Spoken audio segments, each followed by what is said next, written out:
What's going on, everybody? Welcome to another impactful, action-packed, glorious episode of Beyond The Vowz. Yes. I'm one of your gracious hosts, Marcus, and my most beautiful co-host, the one and only LaFlower, of course. Of course, man, you gotta forgive us. I'm sorry if I might be out of it. I just came back from a family function where they threw down.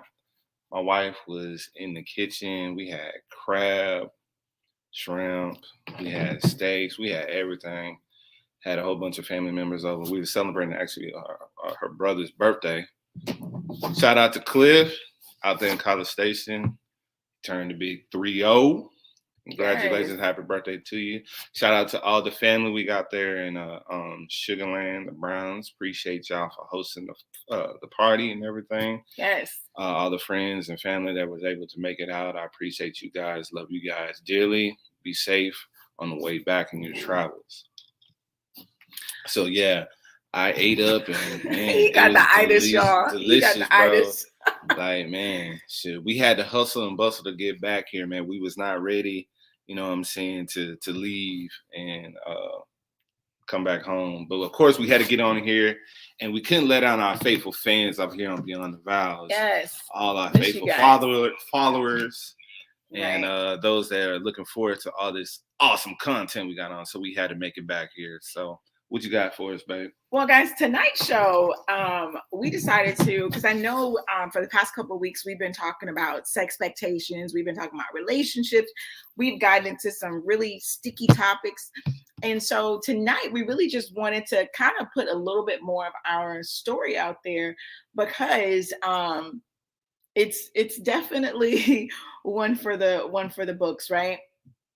And so I'll kick us off with a little bit of it because, as some of you guys know, I have a book coming out, an anthology called The Wife Union. But before The Wife Union, there was a mistress situation, right? And so, Marcus, did you ever feel like you would have a wife and a mistress? Okay, first of all, for disclaimer.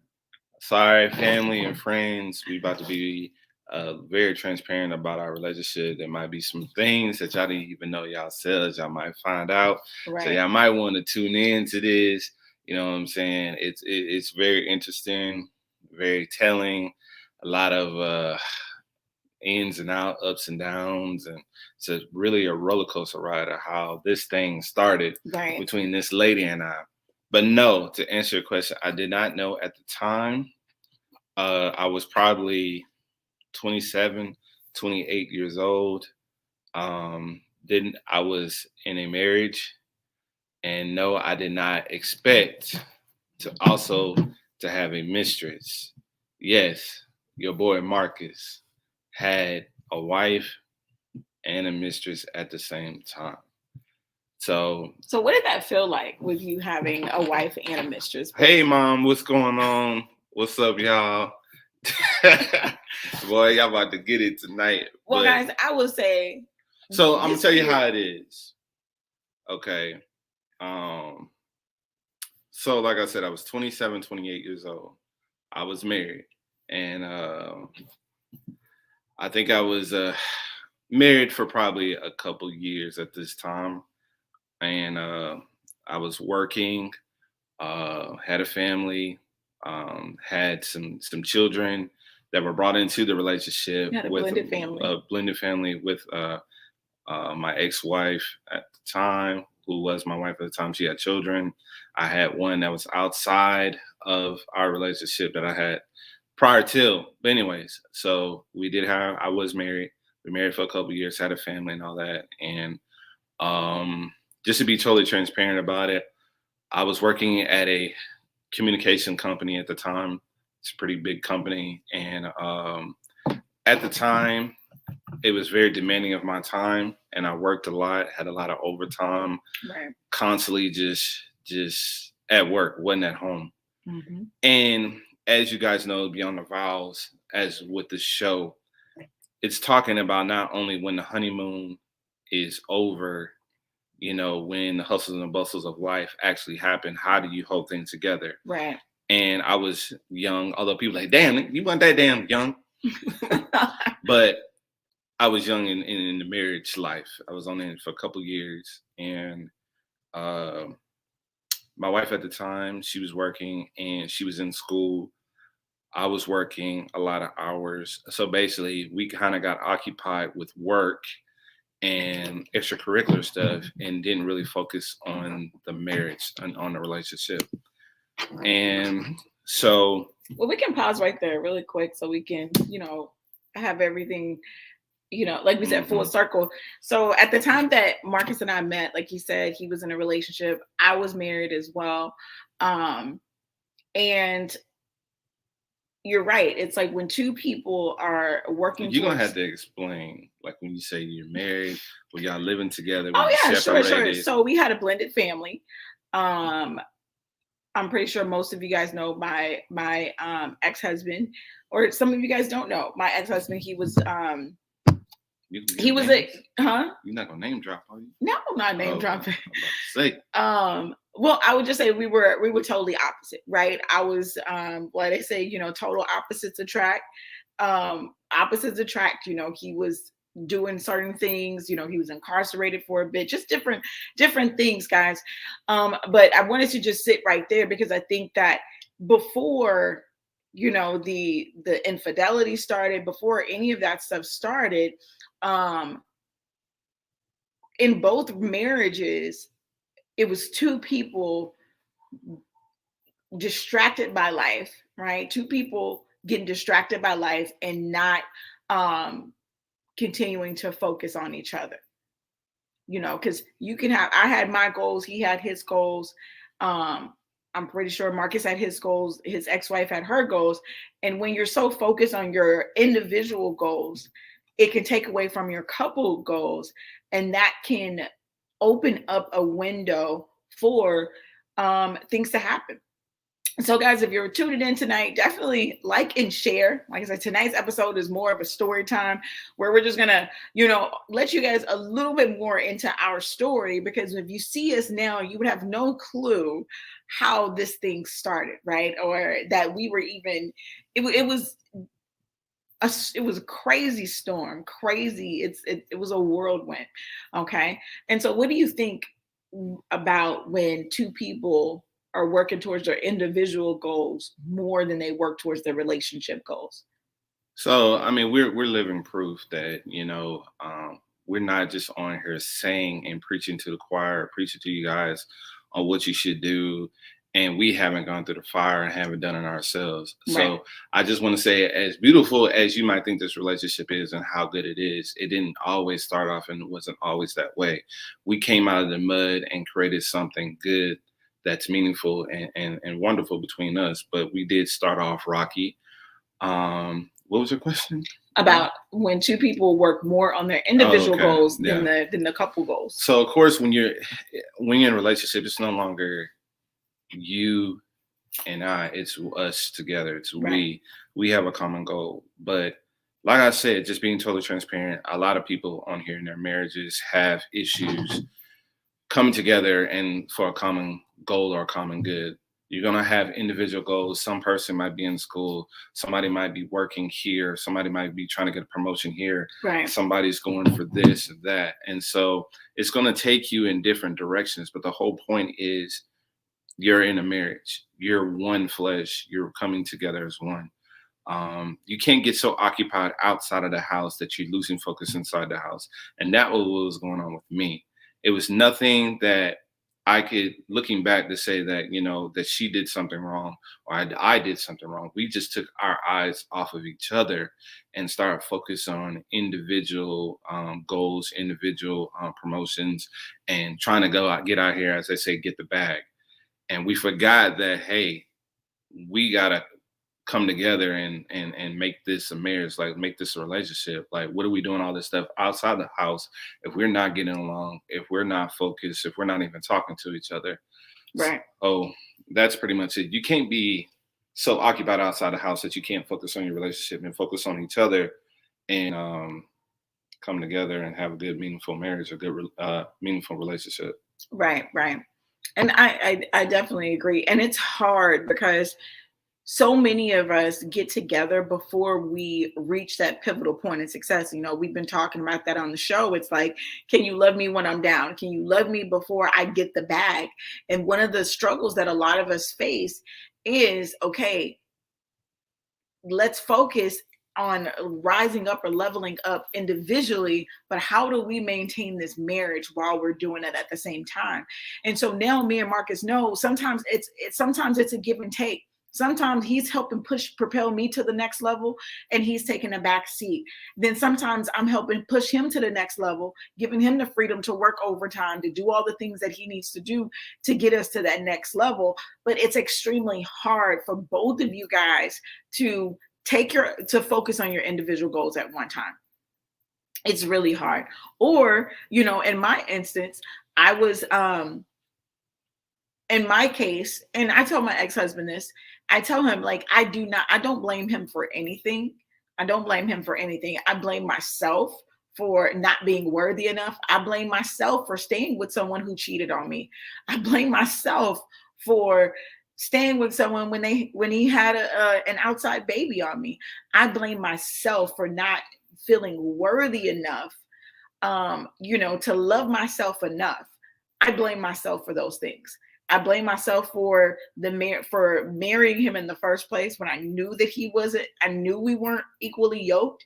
Like, I blame myself. So I gave him permission to marry me. Like, I accepted his hand and things like that. And even how we got married, that's a whole nother story. But for me, it was different because I was so focused on getting my bag that I'm like, okay, I got this relationship. I got the husband thing figured out. I got the relationship figured out. Now let me focus on this. But that kept me distracted from seeing how jacked up that relationship and that marriage really was.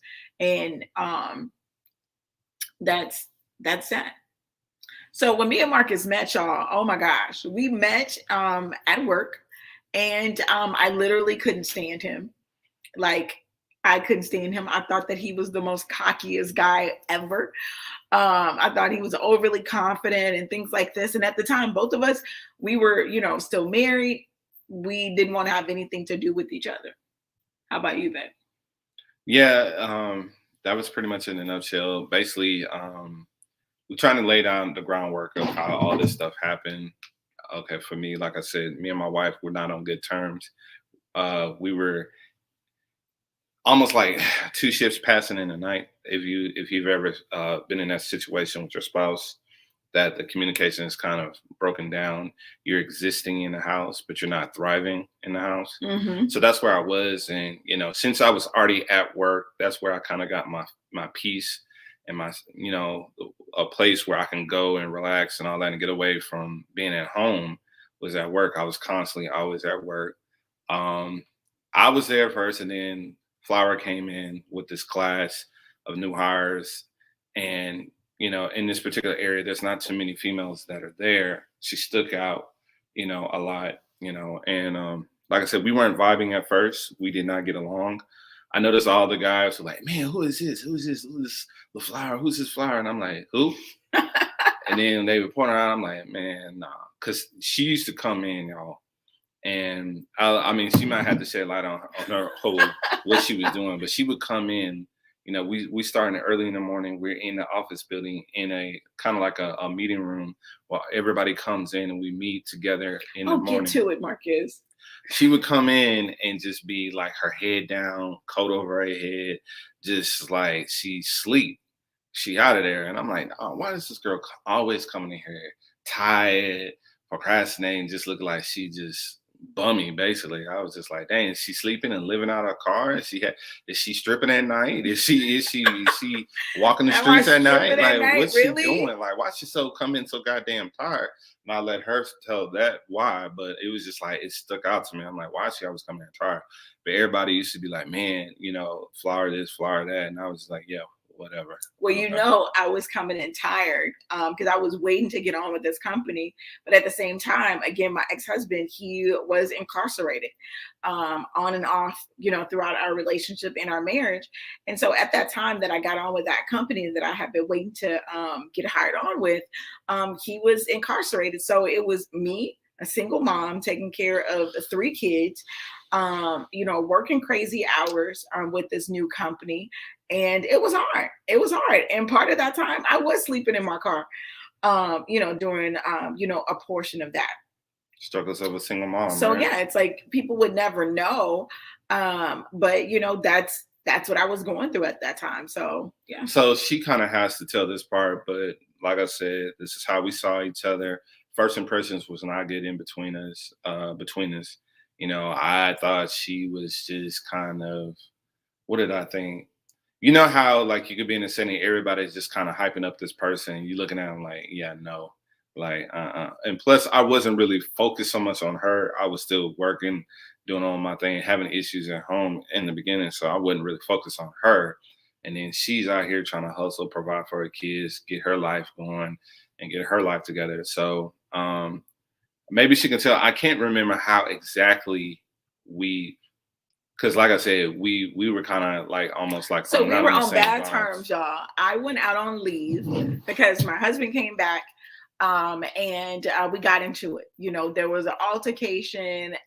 You know, I had my "this is it" moment because I prayed to God. I was like, God, if this, I know this is not. Well, basically, I told God, I'm not strong enough to leave this abusive relationship. I'm not sure. I don't feel worthy enough. Like, I have three kids. Who else is gonna want me with three kids? I'm 20, in my mid 20s right now. I'm like, I'm thinking my life is like, this is it. Like, I was already a teenage mom. Now I'm a single, now I'm a married woman in a crazy relationship. I'm financially supporting the family. And so I literally felt stuck. And I'm like, I prayed to God and I said, you know what, God, I don't think I have the strength to leave this relationship. He's already cheated on me. I know he's continuing to cheat on me. I'm taking care of the baby that he had with his ex. The baby is coming over to our house. It's like literally So my proper. it was hard. My worthy meter was broken. It's like it wasn't even there. You know, spiritually, mentally, everything, and physically, I was probably in the best shape that I've ever been in. Even after having three kids, I was still like a size maybe two or three, but I didn't know. And so basically I prayed to God and said, you know what, God, I don't have the strength to leave this relationship. If I'm going to leave this relationship, you're going to have to give me the strength to leave.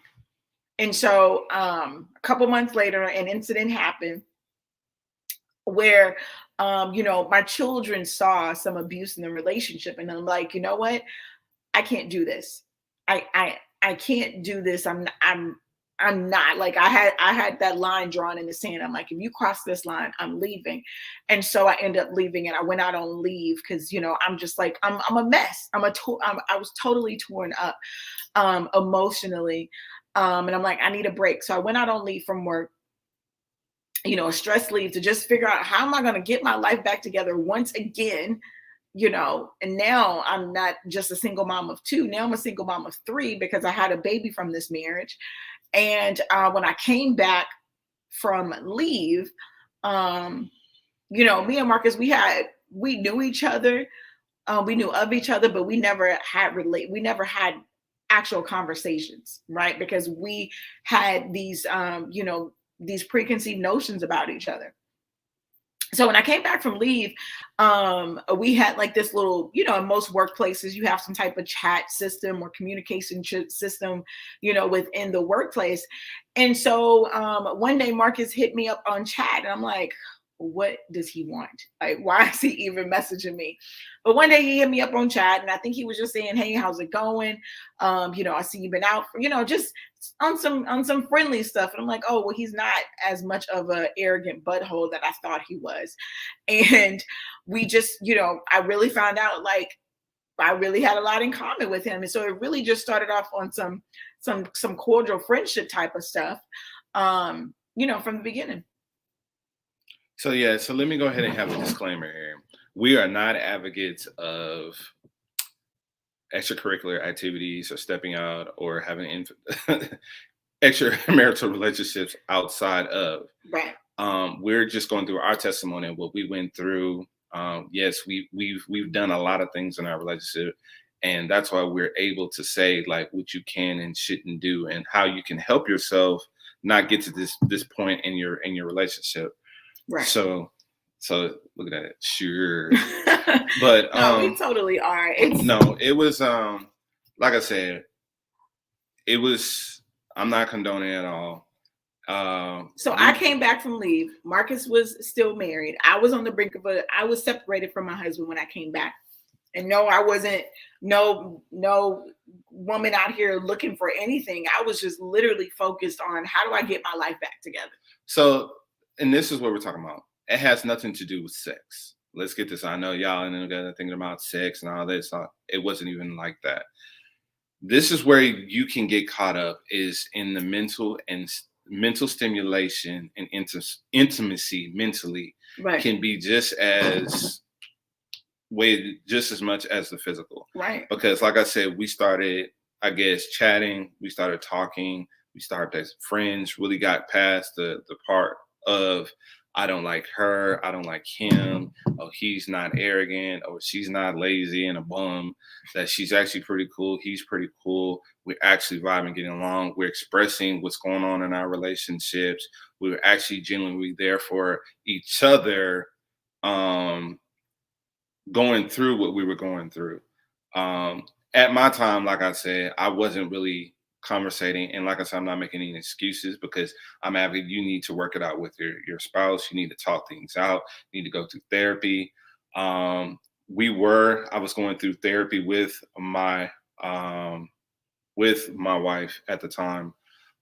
But I wasn't mentally into the marriage, and this is go to therapy before her. Yes, okay. I did. Okay, So we were going through therapy. We were going through a lot of things. We did it before and after stuff started between me and Flower. And like I said, there's a whole lot of this that's going on, and we probably not going to get to all of this within an hour, but it is what it is. We're going to try to get through as much as we can. So like I said, we've been chatting, talking, building that friendship, been going through stuff day in and day out. And then once you start talking to somebody and you mentally there, you still really start liking this person and you start looking at them differently. That's when you kind of get into the danger zone of crossing the line between friendship and taking it to the next level. And we did cross that line.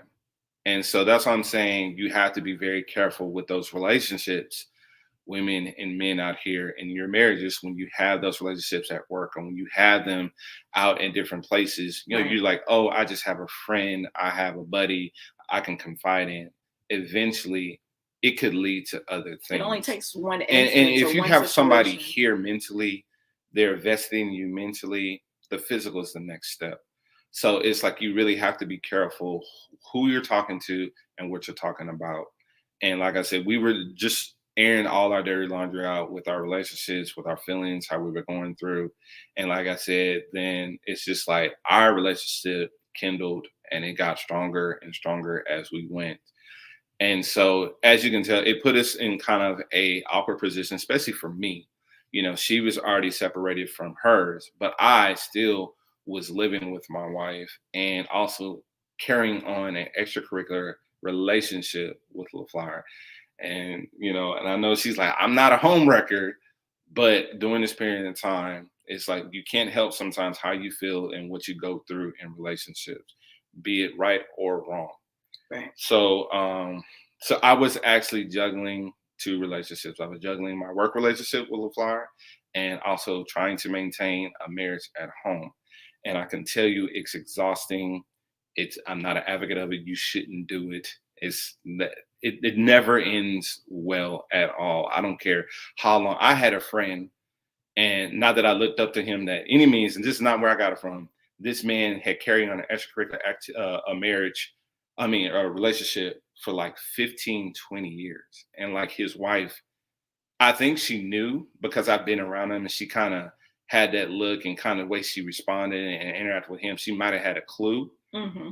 But he'd been carrying this on for like 15, 20 years. And really his wife did not know. She stood by his side. And I'm like, dude, that is exhausting to try to keep up with everything you got going on, text messages, phone calls, where you meeting at, all this kind of stuff. And it's just like exhausting. Why do you need to go to that route? And then not only on top of that, I'm a Christian man, and I know that is not what God wants you to do. He wants you to stay strictly in your marriage with one person. That's why I'm saying I'm not an advocate of, and that's why it's so hard to go out here and cheat and have those extracurricular activity relationships. It's mentally exhausting. It is. Now, one of the things I will say, and I know this is going to sound totally crazy, but wives, we don't want to, or any spouse, you don't want to push your spouse in the arms of another person. Because before anything became physical with me and Marcus, there was this one time, and we'll tell that story another day, but there was this one time, his ex-wife he butt dialed her, and we were just standing outside having a conversation, and she ended up pulling up, and it was after that situation. You remember that? Yes. How could I not?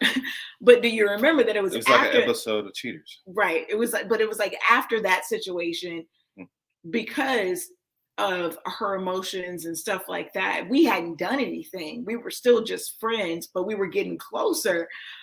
We knew there were feelings there. But it wasn't until after that she, well, you explain it. Like, why do you think our relationship progressed? It was accelerated after she Lisa talking about she looked at us different. What's that? I say, why do you think our relationship progressed after that parking lot incident?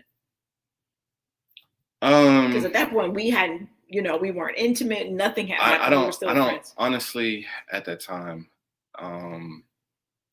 that whole ordeal that happened, it was crazy. Like I said, it was like an episode of Cheaters. We have to go into detail about it, but it's just basically like I butt dialed my ex-wife. She came flying in, and basically she was at home. My phone accidentally called her. She was in the middle of, she can hear our conversation. She was trying to tell me to hang up. I didn't hear her on the phone. She heard me. So she took upon herself to get in her car and drive up there to where I was working at, where we were staying on the parking lot. She came up and was like, oh, okay, so this is what's going on. This is who you've been dealing with. This is who you're talking to. And, of course, I felt like this big. And, because at that time, we were really breaking it off. Ironically, at that time, we were like, this is wasn't really anything to break off. We just knew we were like, feelings were there. When I say break off, we was like, this is not really going anywhere. Right. It was just not, no. So, yeah. And so she, was like, oh, okay, all this kind of stuff. Say what she said. And then she's like, well, I'll see you at home. So she left. And so, and she had one of the babies. So needless to say, I had to go back home, what I'm saying, and try to do damage control. That's when we also went through therapy again. We started seeing our pastor. We changed and went to a pastor and at our church. And I really did and that's when I really tried to invest myself back into my marriage. But guys, I can tell you, once the damage is done with certain people, some people it's done. It's kind of like it's not repairable. They'll try their best to fake the funk, to appease the person, to try to appease themselves in a relationship because they have invested so much time and energy into the relationship, but they just can't get past the hurt. And I do apologize, for what I did. I did not mean to hurt her. It wasn't like that. It's just how things unfolded. And it's just like, so it was difficult. She was just kind of like, we tried to work it out, and it was just like, the damage had been done. Like I said, we were already on bad terms, and then this happened. So we went through the counseling and all that kind of stuff, tried, and it was just not, the relationship was not the same. And it was just, I knew from then it was pretty but that much wasn't over. It didn't end there. It didn't end there. So I forgot, some instance happened. I think we may have had like a pregnancy scare or something like that. Really? I'm just saying, you said it was gonna put a little bit more out there. Yes. So I think we had a pregnancy scare, and And something else happened, and we were just like, you know what? Because even after the parking lot incident, like I said, our relationship accelerated. I'll leave it at that. And then we had a pregnancy scare, sometime later. And after that, we really was like, you know what? I was like, you know what? I just need to move away from you because I can't, like, I'm really in love with you, but I know we can't do this. I'm not divorced. I'm just separated. It was bananas, guys. And so we really just cold turkey. And that's when you went through therapy again. We didn't talk to each other for a while. I went out on another leave from work because I'm like, I can't be around this man. Like, I really need to detox. All right, away hold from on. him. Well, I know we got to go to break. We got to go to break. I know we've been talking. I know this is a lot for y'all. Y'all probably looking at us like, who are these people? But we should be absolutely transparent. Whether you like it or not, whether your minds change, it is what it is. It's Right. who we are, and we had to express who we are. So stay tuned if you want to find out more of what happens after that. So we'll see you on the flip side of this commercial. Be right back. Calling all entrepreneurs. This is Lisa the Boss Lady, and I have something amazing just for you. The Boss Up Bootcamp is coming to Houston, Texas on October 23rd from 10 to 3 at the Reverse It Center in North Houston.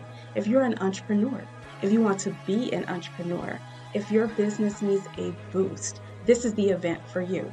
We have 3 dynamic speakers and, of course, me, Lisa the Boss Lady, ready to give you so much information on how to do just that. Visit my website, www.lisathebosslady.com. That's www.lysathabosslady.com. Can't wait to see you there.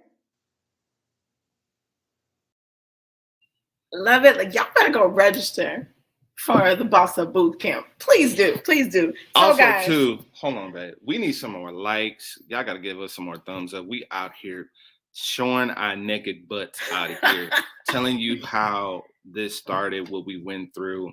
Yes, it's not your straight edge, straight line relationship. There was a lot of bumps in the roads, a lot of infidelity, a lot of things that was going on. This is not a perfect relationship by no means how we started. So that's why I'm saying we had to come up with a whole episode dedicated to the beginning of Marcus and LaFlower. Right. So I need some more likes. I need some views. I mean, we got to get this up. All right, guys. So after the pregnancy scare, we were like, you know what? Really, Lisa? Naked ass. So after the pregnancy scare, we really it really like cold turkey. Like they went through therapy again. I'm over here getting my life together. Let my family know a little bit about what's going on. And so it was a few months. It was a few months that went by. And then one day I get a phone call, y'all. I get a phone call and it's this guy, saying he just wanted to talk. He just wanted to see me. It had been a little bit. And so we met up. We literally drove our cars up to each other. Like, hey, how you doing? That's it. And I honestly don't know after that parking lot incident, like how we started again. But we started again, and then there was a whole lot of other stuff. We won't go into all of that tonight, but there was a whole lot of other stuff. But probably about 6 months after we reconnected again, spiritually it was just like, okay, y'all gotta stop. Like, and I remember this conversation like yesterday, because that conversation hurt me to my core. When I say it like hurt me to my core, but I knew that I was not that type of woman. Like, I had conversations with his ex-wife, like all types of things. It wasn't on no catty, and even though she said some stuff that wasn't true that I said, but we're not gonna go there. But spiritually, it's like we knew that, okay, this cannot go on any longer. And like I said, literally, I cried and cried after this conversation because I literally loved this man. And I knew that he loved me. I knew that this man had connected with me in another way that I had never experienced before. But I also knew that spiritually, this man made a covenant with another woman, and he knew that I had made a covenant with another man whom I was still married to at the time. And so it was so hard. It was so hard. Well, how did you feel? How did you feel? I know how I felt for me, that conversation. I know it was after work one day, where we were on the phone, and I believe it was probably in July or early August, where we were like, we're done. I think it was probably the summertime. And we were like, we can't do this anymore. Like, if it's meant to be, it was like on one of those, one of those books, like, if it's meant to be, it's meant to be. Like, some stuff like that. But how did you feel after we like finally were like, you know what, we can't, like, mentally can't do this, physically we can't do this? So yeah, I mean, I was exhausted. She was exhausted. Like I said, this is a whole, you're trying to carry on. Like for me, I'm juggling two relationships. It's exhausting. I'm trying to stay in my marriage at home, trying to do what I got to do there, going to counseling, being there for her, doing what I need to do at home for the kids and all that kind of stuff. And then I'm still having her, dealing with how she's feeling, what she's going through. And it's just like, I've gone too far, too long. And it's like, we have to, like I said, this is not what God wants us to do. This is not what's good for us. And it's like, we had to break this thing off. But it's just kind of. Well, I want to know, how did you feel during that conversation? Like, were you like, this sucks? Or were you like, because I know I was emotional. I don't think you were as emotional as I was. I think you're like, I just can't do this no more. No, at this particular time, I was beat up, like emotionally. I was tired. I was exhausted. Like I said, I was done. It was like, I can't do this anymore. I still had feelings for LaFlower. I really loved her, but I knew that I couldn't be with her like I wanted to, and that I had to be there for my marriage and for my wife at the time. So it's like, I'm tired. I can't do this. This is exhausting. I am literally draining myself. This can't go on. I'm done. And so, like, yeah, she was more emotional because I was more or less breaking it off, really. And I was just like a catalyst. I was like, I can't do it. I'm not doing my wife any favors. I'm not considering her. This is not fair to her. And I was just like, no, I can't do it. So I was done. And we were done. Until and I never forget that this was in August. I'm not going to go into all the details, but this is August. I never forget it. The reason why I know it was August, because at this particular time, I used to play Madden a lot, and Madden comes out in August. And I remember this particular, and probably y'all probably gonna go back and Google it, but it was like one of the few times, other than the one that came out this year, where you had two players on the cover of Madden. And I remember I had got off. We had this conversation, I think, at work. No, I was off work. You was at work, but I was at work. Yeah. And I had got off work, and I had went to the GameStop to pick up the game. I had on reserve. I wanted to play this game. And you called me while you was at GameStop. Oh, okay. You called me. Why'd you call me? Because we had broken off. I said, I don't remember. Honestly, God, I don't remember a lot of the details. So he just called, just like he called a couple months ago. Just, hey, how's it going? Let me check on you. When you were picking up Madden. Okay. So it was it was a kosher. It was just a conversation. I guess it was one of those, because this was all on the same day. Yes. I must have been tripping. He called and was like, hey, I know we're not supposed to be having no communication, but I'm getting mad and just, saying, hey, how you doing? And, the conversation, it was very brief, because by that time I had got my emotions together. I'm like, let me just go out on I went out on a date with somebody. I'm like, let me just get Marcus out of my head. So I went on a date and things like that. I'm like, I need to. Everybody like, man, I got a lot going on. I'm telling you guys, it's a lot. I'm like, I just need to get rid of Marcus. So I'm like, let me just, call one of my old friends and stuff. And we went out on a date or whatever. And so some time had went by. I had gotten my emotional state together, and then here he come calling some time later. not too much time later, but some time later, and he was, just checking, just asking how it was doing. Very brief conversation, because I'm like, I'm not talking to you. I don't want no drama from you. We agreed that this was not the best thing. Like, we were tired of cheating, tired of doing all this extra stuff. And so, I want you to be happy. I want you to be whole. I don't want you to have any regrets. I don't want you to feel like I'm dragging you down spiritually. And I don't want you to like, I'm trying to get my life back right. Right. Mm. For real, for real. I got a whole situation over here that I need to, get a divorce and stuff like that. So tell us what happened after you, that same day. So, like I said, my memory is fuzzy. I know, like, yeah, right. No, I'm really like, this stuff happened so long time ago, and like I said, you've moved on, you've repented for a lot of stuff, you've forgiven, you've gone through divorces, you've said your sorries and all this stuff. So, excuse me if I don't remember all the details and stuff about every conversation, what happened during that time. So you had a conversation with me that day. Okay, so I had a conversation with her. So I go home, right? So my wife is there, and everything's cool. We fine. Because like I said, this is a period of time, like, we're done. And I think when we said we're done, this wasn't all in the same day. Yes, it was. No, I'm done. That's why I told him, baby. It was some time later. When I told her that this wasn't all the same day. So I just want to get y'all to understand. This is like some weeks or something out of time. So we hadn't really been together at this time. We hadn't. I had texted her. I guess I had texted her out the blue. You called me. A call or text her out the blue. So I just want to make y'all understood. So when I told her that I couldn't do it anymore, this was weeks in advance. So we were really done. We hadn't seen each other, hadn't talked to each other, hadn't done anything. We're done. So I'm devoted into my marriage, getting my marriage back on together. Everything's cool. I go pick up. I call her, I guess, that day. You did. Why was picking up that? Just to check on her, and she's like, "F you, I don't want to talk to you. I'm done." That type of mess.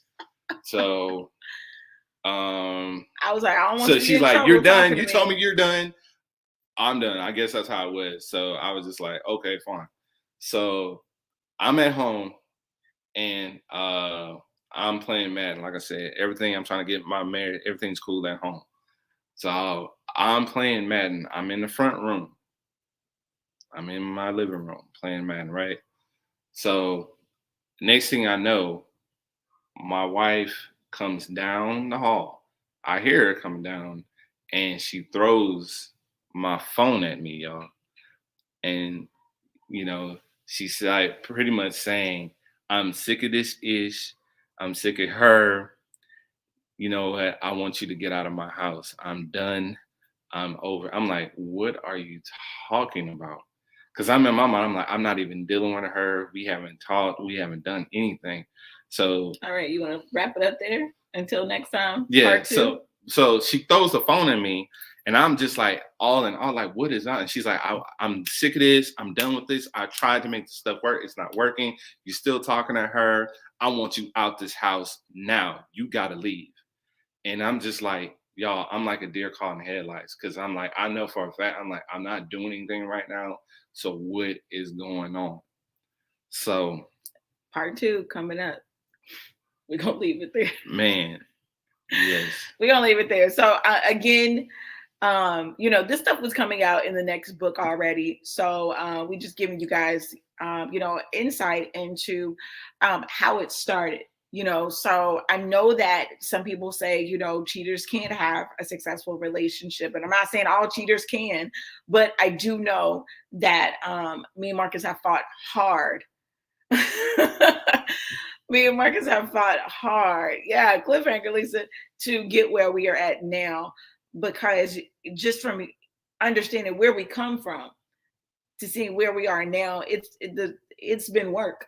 It's been work. So not only is a regular marriage work, when two people start in a more legitimate way, but when that's the history of the foundation of your relationship, it's like, how do you have a successful, strong marriage after that? Believe me, there's going to be some bumps in the road. There is going to be some situations. Right. All right. So let's jump over to pivot now. It's a fun time. Let's pivot this conversation to, let's talk tonight with our ace metaphor. And y'all let us know in the comments. Y'all like, dang, Marcus and LaFlower, y'all really was getting down like we that? We need them likes, some hearts. We need y'all to help us out. Share this, y'all. Please. All right, so Ace Metaphor. Babe, I think I know the answer to this question, but I'm going to ask you anyway. So what's the best gift I've ever given you? And what makes it special? Man, I can tell you right now. So I'm not trying to be funny. My wife, so that comes back, and then there's going to be a question about this. It's about how you communicate, how you show love languages to your spouse. My wife is not what I call a quote unquote giver. She's not one of those gifting type of people. I love gifts and I give gifts. I give freely of my money and my time. That's what I just do. I'm not a good gift giver. I'll say that. No, by any means. I'm not. So I will say this. This is back when we were together in our earlier days. I know y'all like, oh, what part? But this is actually, we're actually in a relationship and we've had kids. I think we had a child at this time. One together. I'm a sneakerhead connoisseur. I'm a shoe guy. And at the time I liked J's. And I told her that I wanted some cool gray 11s at this time. And it's like that was always my grail, my go-to shoe. And I think it was for my birthday, right? Mm-hmm. And she came and got this shoe. Now at this time, I can probably tell, I think this was like 2010, maybe 11, 12, something like that. I don't know. She won't tell me how she got this damn shoe. And I know she paid a pretty penny or some money for the shoe. I don't know how she got it. For those shoes. But I would probably say that's the most sentimental because it was one that I mentioned. And it's not like I went to the store and showed her or anything. And she wasn't into shoes like that. So she probably had to go do her research and find out what the hell the shoe looked like, what it was. Because she don't know a Jordan 1 from a Jordan 25. So she had to do her research to find out what the shoe was, to go find the shoe, pay for the shoe, and bring it back. So she was doing that all on her own, and I still have that shoe to this day. And actually, that shoe is coming out, and I'm going to grab a pair. They're re-releasing the cool gray 11s for 2021 in December for the Christmas. So get you a pair. I definitely will be doubling up, probably getting 2 pair of mine because that's one of my favorite shoes. But I still have that original shoe my wife gave me. That is sentimental. I had a sneaker business, which I still have. And I sold a lot of my shoes, got a lot of shoes, but as one pair of shoes, and you know, with the cool gray 11s on the soles, they're yellow and all that kind of stuff. I've had them redone. I've had them re-glued, cleaned up, all this, because I cannot part with that because that was a gift, the first gift actually that my wife gave me that I'll probably always keep. So yeah. All right, let me see this. Hold on, I got an answer. Oh man, that's like a million. There's been so many gifts, bro. I'm one of those dudes that come home I'll just have I'll give my wife flowers, I'll give her candy, I'll buy her some shoes, I'll buy her a dress, I'll buy her a purse just randomly. That's just how I do. I'll come home with something. You're right. So I would say, guys, I'm so lucky. I'm so lucky and blessed to be able to share my life journey with this amazing guy. But I would say there are 2 gifts that really stood out to me. So one gift, it was not even a gift, it was like an act of love. And I guess that's more my love language. And that's our next question. Like, what is your love language? So mine is like acts of service and words of affirmation. And that's what makes me feel really good. And so there was one time Marcus was working out of town. I believe it was in Corpus Christi or Dallas or whatever. And I was holding down the fort with the kids, working a full-time corporate job, all of that stuff. And so it was one weekend I went to go see him. And on that particular Friday, when I got up there to see him, he had candles, he had bubble baths, he had bats, he had all this amazing romantic stuff laid out. And I think that was one of the first times he had ever done that for me. But he knew, talking to me on the drive up there, how stressful work was, everything I was doing to hold down the fort with the kids and stuff like that. And so when I got up there, you knew he really was just like, babe, just relax. Just take a load off. Like, hey, I did this for you. Got this. I got these back. It was just really nice. And just the thought that he put into that, it's always held a very special place in my heart. But actual gift giving, Marcus knows that my father was killed when I was 17 years old, and he hears me talk about my dad all the time. And so, just off of those mere conversations, Marcus, another time he was working out of town, he came across this guy who was, when it comes to artwork, this guy is so throat. He's so gifted. But anywho, Marcus got this memorial plaque. It's huge. How tall? At least like two and a half, 3 feet or something. You probably had to go see it. It's on her Facebook. It's on my page. But he got that. It's a picture of my dad, a huge picture of my dad. Then Marcus actually got copies of family photos of me, my siblings, my mom, and put it around. And he like knows, some of the things that my dad liked, and he asked the guy to incorporate so much stuff. So that thing was expensive. Right. I mean, it wasn't cheap because he the thing about it, he crafted that from a block of wood. And if you saw it, you're like, man, that came from wood. That is wood. He actually chiseled that with his, with his hands and formulated this whole little sculpture. It's like a plaque. It's really huge. nice. It's nice. And yeah, it cost me a pretty penny, but I wanted to give her something to immortalize her father that she can have for the rest of her life. So yeah, that was really sweet. Thank you, Daddy. All right. So what is your love language? We've already discussed that. You're more of a service to type of person. Service, words of affirmation. I'm more or less give. What else? Giving. Stuff like that. Yes. I think your love language too is, it's not more so the words, but it's like the engagement. You know what I mean? I don't even know what love language is that. I don't even know. You yawning on me? Man. But do you agree, like, I know the itis, for you to know that someone loves you, you like to know that person is engaged, like they're actively listening, like sure. they want to know, or they want to engage with the things that are important to you. Yeah. I would say, yeah. I mean, that's most anybody. You want the other person to be engaged. You don't want. But I think it's more your love language, so because that impacts you when that doesn't happen. I know what you're trying to say. I love you. All right. So, yikes. Okay. So, do you feel like you have hurt me in this relationship? Explain. Yeah. We've all been hurt in our relationships. I know what hurt me is, like, I took my wife out to dinner. The infamous steakhouse dinner. Yeah, because at this particular time, as y'all know, if you know my wife, she's a hustler. She never stands still. She's always on the grind, moving, shaking, making deals happen, networking with people, sending emails, putting up programs, making this, doing this, posting, streaming, whatever you want to call it. She stays busy. So at this particular point in the season, I felt like she was doing a lot of that and wasn't putting back into the family. And the family was suffering because the kids were missing their mom. I needed my wife to be more present at home. And I know how my wife is.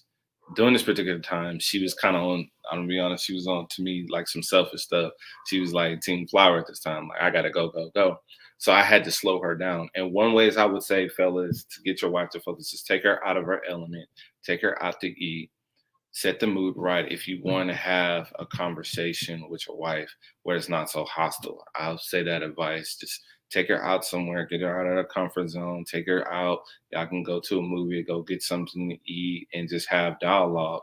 Whatever's troubling you, that's kind of your time and your floor to talk to her, where she's kind of at ease. She's in a good mood. You've already set the tone for the relationship. It's not like y'all at home, you need to blah, blah, blah, blah, blah, blah, blah, and she's already defensive. No, you just want to make sure she's comfortable and all that. Well, I took her out to eat, made reservations at this nice restaurant.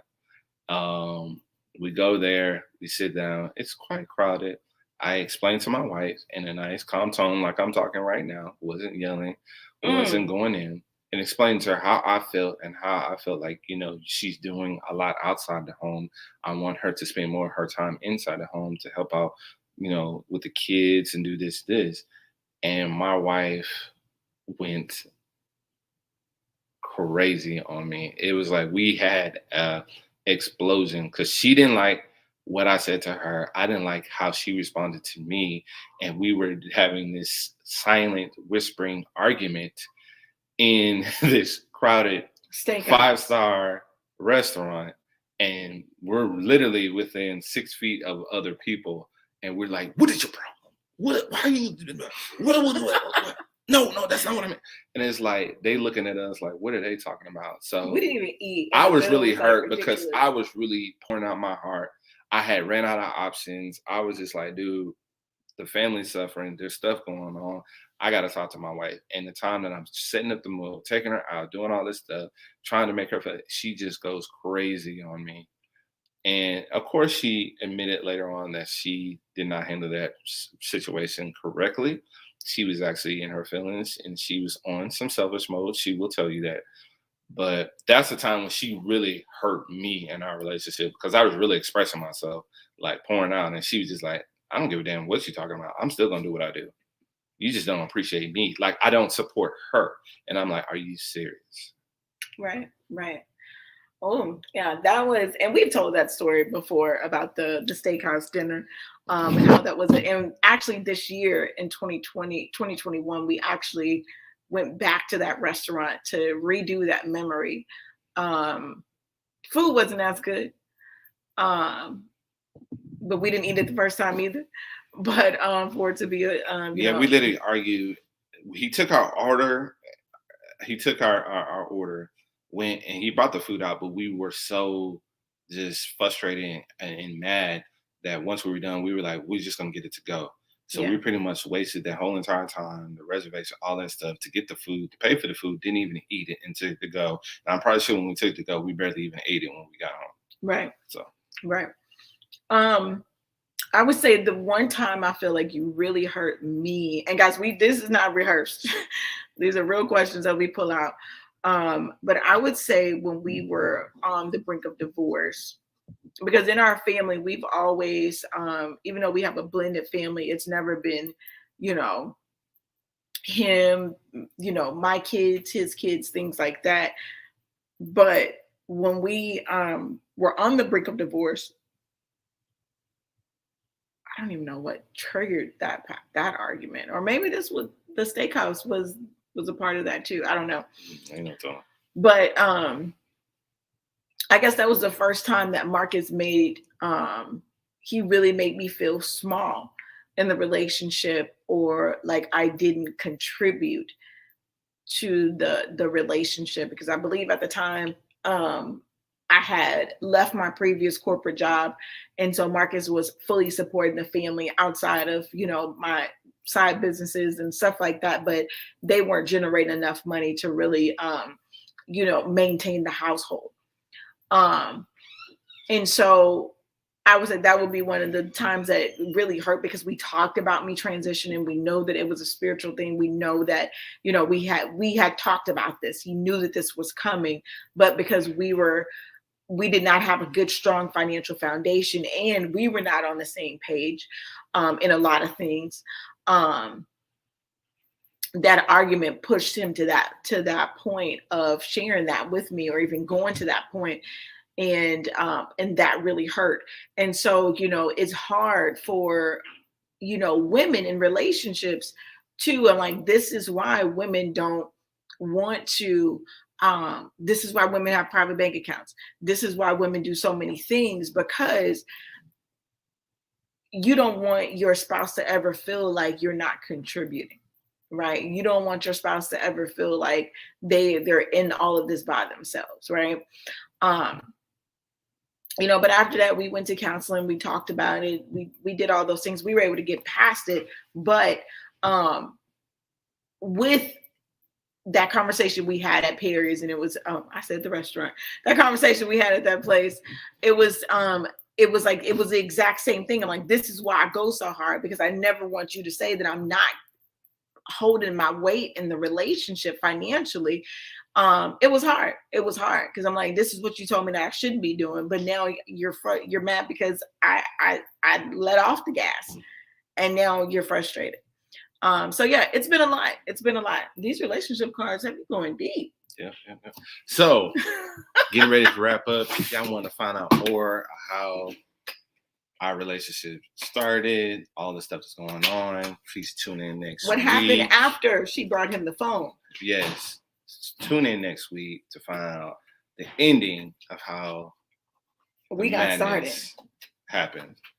And also, too, guys, we're a big advocate of therapy. I know we said therapy a lot, but it does help. But you have to be present and you have to be open and willing to talk about your problems. It does help to have a neutral person there to help you guys guide through the BS that y'all are going through and help you see the other person's point of view and vice versa. So counseling is good, and we're not advocates of cheating. You need to talk through your relationships, talk it out, work through it with your spouse, and make that thing work. It's not worth it to stepping out and having extracurricular activities and doing all these things. Please work it out with your spouses. That's what Beyond The Vowz is. We're being very transparent and letting you guys know where our mistakes are and how we can help you guys better and just have the best relationship and marriage you can possibly have. Yep. You got anything else, babe? No, you summed it up good. Only thing I'm gonna say, remember, never settle. Always take it to the next level. Until next time, tune in next Wednesday for this book. Next Sunday. next Sunday. My bad, y'all. That boy got the itis, y'all. Yeah. Good night.